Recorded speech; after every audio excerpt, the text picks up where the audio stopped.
সারা বিশ্ব তোমাদের বিরুদ্ধে ষড়যন্ত্র করছে যেন তোমরা ঈমান হারা হও, খাও দাও পার্টি হয়ে যাও, তোমাদের চেতনা না থাকে, যেন তোমরা তোমাদের দেশের অর্থনৈতিক আগ্রাসন মেনে নিতে পারো।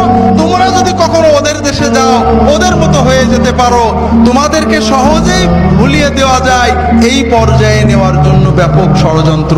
এটা শুধু তাদের লাভ নয়, তোমার মারাত্মক ক্ষতি। আমি মাঝে মাঝে একটা উদাহরণ দিই, অনেকেই শুনেছেন, আবারও এখানে দিচ্ছি। আপনারা দুধ যখন জাল দেওয়া হয়, দুধ জাল দেওয়া বলকোটা দেখেননি? আমি 1 কেজি দুধ কিনলাম, আধা হাঁড়ি হলো। আধা হাঁড়ি দুধ জ্বালাতে জ্বালাতে 1 হাঁড়ি হয়ে যায় না? আমি চিন্তা করলাম যে আমি আলহামদুলিল্লাহ 1 কেজি দুধ খাবো, কিনছিলাম, আল্লাহ আলহামদুলিল্লাহ হাঁড়ি ভরে 2 কেজি হয়ে গেছে। এখন যা পরে পড়তে থাক, আমার 1 হাঁড়িতেই চলবে। ঠিক আছে তো? শেষে 1 হাঁড়ি তো থাকবে, আধা হাঁড়ি তো থাকবে থাকবে না। যুবকেরা শোনো, আল্লাহ তাআলা আমাদের যে দেহটা বানিয়েছেন, জন্ম থেকে 25 বছর পর্যন্ত গ্রোথ, বলক, এই সময়ে কি পড়ে বোঝা যায় না।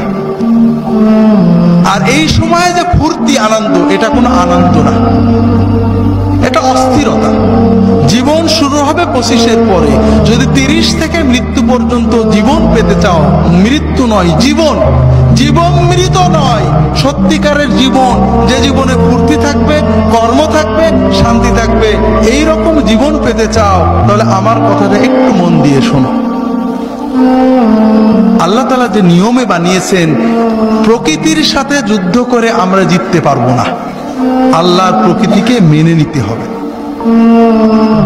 আল্লাহ তাআলা আমাদের সৃষ্টি করেছেন, প্রতিদিন 6-7 ঘন্টা তুমি ঘুমাবে, গভীর ঘুম, 1-2 ঘন্টা খেলবে, কঠিন পরিশ্রম, তোমার শরীর ঘেমে রক্ত টকবক করে বেরেনে যাবে।